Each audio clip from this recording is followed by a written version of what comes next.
warahmatullahi wabarakatuh.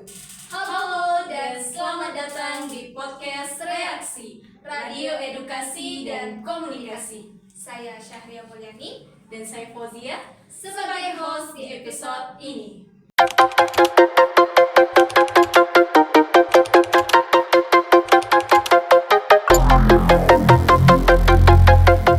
Di episode yang lalu, teman kami yaitu Kak Rizka dan Kak Ikram telah menjelaskan mengenai pengertian, fungsi dan jenis-jenis ilmu retorika.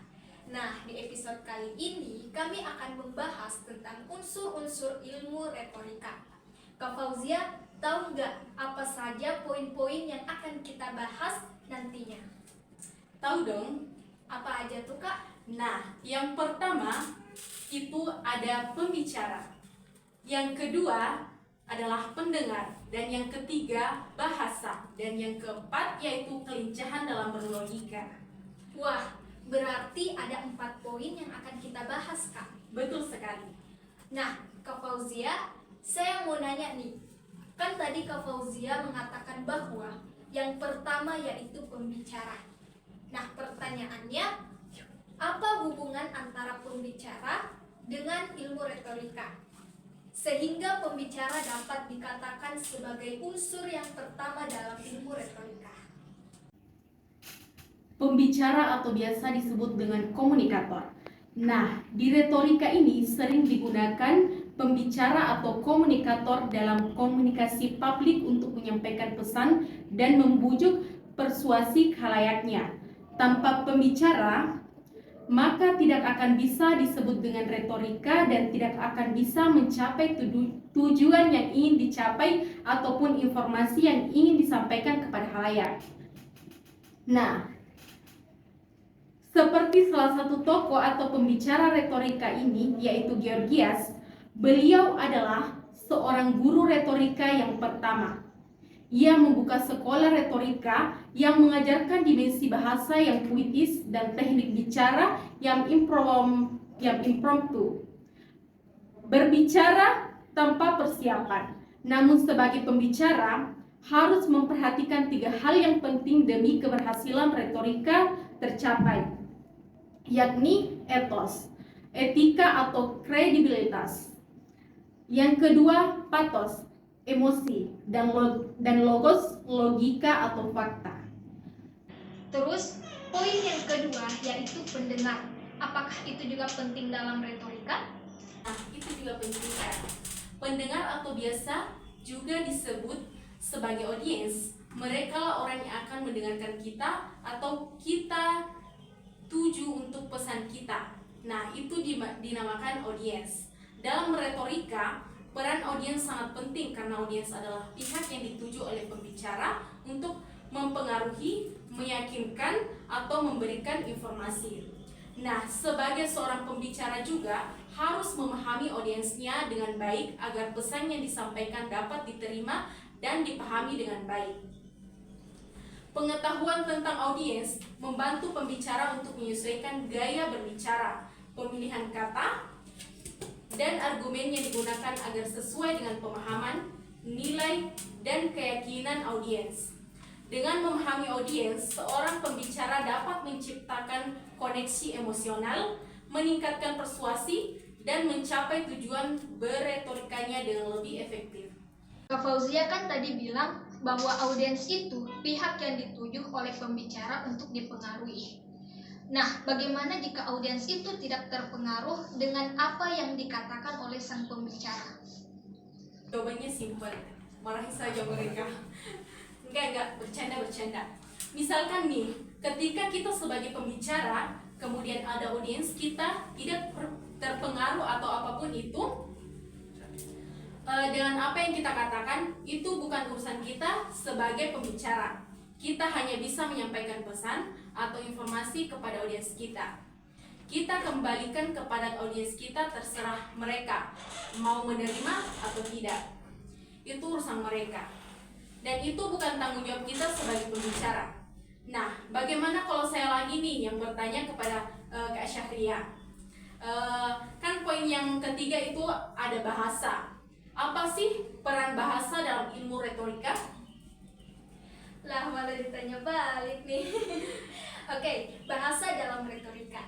Bahasa merupakan pendukung utama retorika. Boleh dikatakan bahwa tanpa bahasa, maka tidak ada retorika. Bahasa berhubungan dengan penyajian pesan dalam komunikasi. Wujud fisik retorika adalah penggunaan bahasa. Pada penggunaan bahasa inilah dilakukan pemilihan-pemilihan kemungkinan unsur bahasa yang dipandang paling persuasif oleh komunikator. Pemilihan-pemilihan unsur bahasa itu bisa dalam bentuk istilah, kata, ungkapan, gaya bahasa, kalimat, dan lain sebagainya. Termasuk dalam masalah bahasa adalah delivery, yakni mengatur susunan bahasa, mengatur cara penyajian, dan memilih gaya pengungkapan. Semua ini dilakukan agar komunikasi bisa menarik minat lawan bicara. Disinilah letak persuasinya.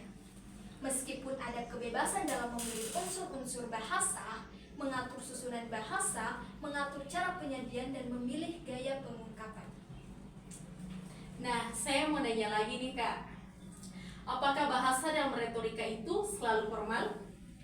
Tidak, bahasa dalam retorika tidak selalu harus formal. Meskipun retorika seringkali terkait dengan pidato, formal, atau tulisan resmi, penggunaan bahasa dalam konteks retorika dapat bervariasi, tergantung pada situasi dan audiens yang dituju. Bahasa dalam retorika haruslah sesuai dengan konteks dan tujuan komunikasi. Terkadang dalam situasi formal, penggunaan bahasa formal memang lebih tepat. Namun, dalam situasi yang lebih santai atau dalam retorika yang ditujukan kepada audiens yang lebih akrab, bahasa yang lebih santai atau bahasa sehari-hari juga bisa digunakan dalam berretorika yang efektif. Nah, yang terpenting adalah memilih bahasa yang sesuai dengan situasi dan audiens untuk mencapai dampak komunikasi yang maksimal. Kalau begitu, kita sebagai pembicara harus benar-benar memperhatikan audiens kita. Kita harus memahami mereka dan komunikator tetap harus bertanggung jawab atas isi yang disampaikan. Nah, namun saya pribadi nih, ketika saya ingin berbicara di depan audiens, saya selalu tiba-tiba ngeblank atau sulit untuk menyusun bahasa. Itu yang selalu membuat saya ragu untuk tampil di depan. Gimana caranya tuh Kak, supaya saya tidak ngeblank lagi dan lebih percaya diri? Nah, ini nih masuk di pembahasan kita yang keempat, yaitu kelincahan dalam berretorika atau berlogika. Kelincahan dalam berlogika merujuk pada kemampuan seseorang untuk berpikir secara cepat dan fleksibel, menghubungkan ide-ide dengan lancar, serta merumuskan argumen yang kokoh dan konsisten. Ini melibatkan kemampuan untuk menyusun premis-premis dan kesimpulan secara sistematis, mengidentifikasi hubungan sebab akibat, dan mengevaluasi argumen secara kritis.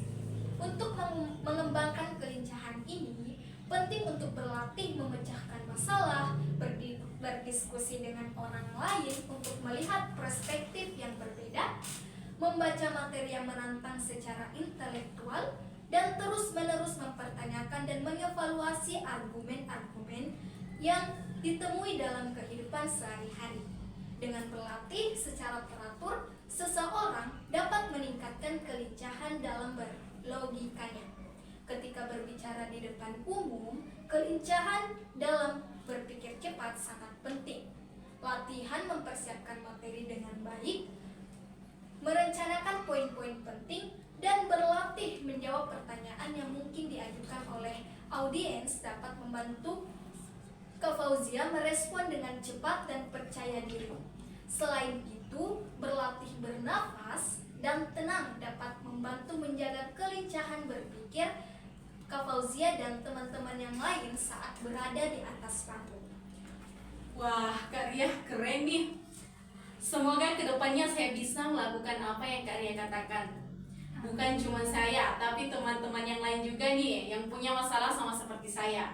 Emang terkadang tuh Kak, kalau diucapkan itu gampang banget ya, tapi pas dilakuinnya rasanya tuh tiba-tiba hilang ingatan dan akhirnya panik dan tidak percaya diri. Benar sekali Kak.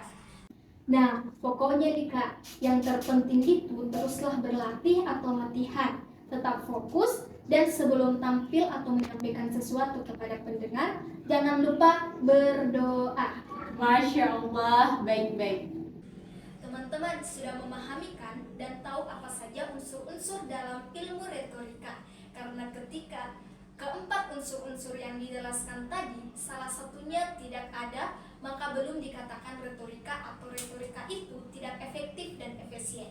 Dan tidak akan tercapai tujuan yang ingin kita capai. Dan sebenarnya masih banyak penjelasan mengenai ilmu retorika. Nah, jika ingin mengetahui lebih banyak lagi tentang ilmu retorika, akan ada episode selanjutnya. Pastikan untuk selalu berlangganan di podcast kami dan teman-teman akan mendapatkan notifikasi setiap kami merilis. Terima kasih telah mendengarkan dan sampai jumpa di episode berikutnya di podcast Reaksi, Radio Edukasi dan Komunikasi. I know.